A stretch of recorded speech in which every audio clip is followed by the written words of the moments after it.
Okay, we are back, and in this episode, or this, I don't know what you would call it, I think you would call it episode. In this part, we're going to be doing lighting. So this is pretty much where it starts to get look really good. So let's go ahead and get into it. So if you use the physical sky, the lighting is already set up, but if you don't, then if you use this method that I showed you with the just regular sky and the texture, there's going to be no lighting, or there won't be much.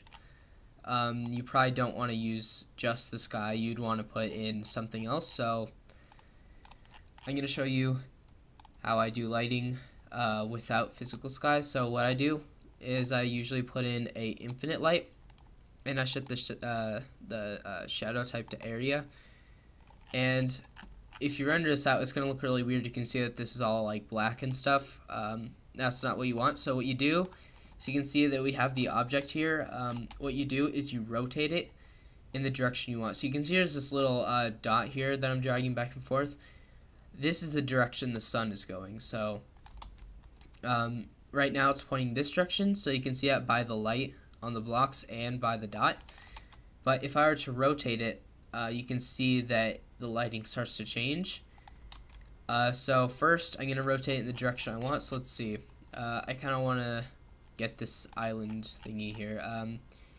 I'll just tilt it this way. 35 degrees, why not?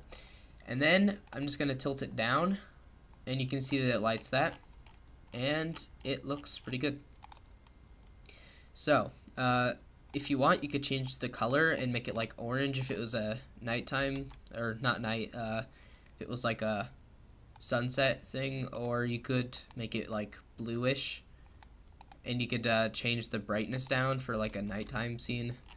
I might do a tutorial on nighttime scenes later, but if we render this out, you will see that it should look a little bit better.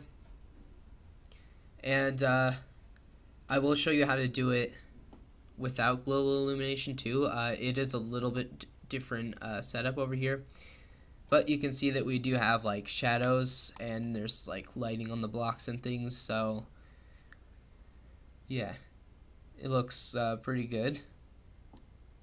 And you probably do want to mess with the rotation and stuff like that to get the effect you want. But I think this looks pretty good. So that is how to do it with global illumination. And for the next thing, we're going to uncheck global illumination, and I'm going to check just ambient occlusion. So now I'm going to show you how to do lighting with just ambient occlusion, no global illumination. So I don't know if this is the right way to do it, but this is the way I've figured out. So if you were to render it out now, it does do the same thing because of the chase things. If you watch the render settings video,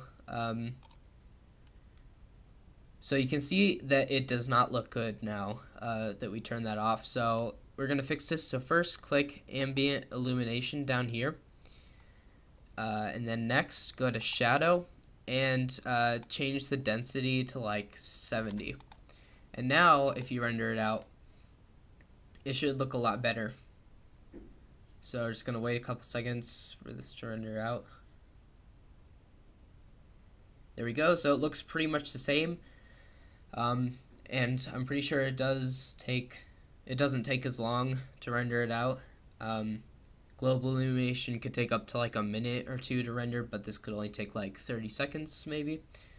I don't know why it's taking so long. It could be because I'm recording. One thing to note is that the shadows are going to stay the same color. So you see this cave, earlier in the video when I had global illumination on, it was completely dark in there, but now it is all one color.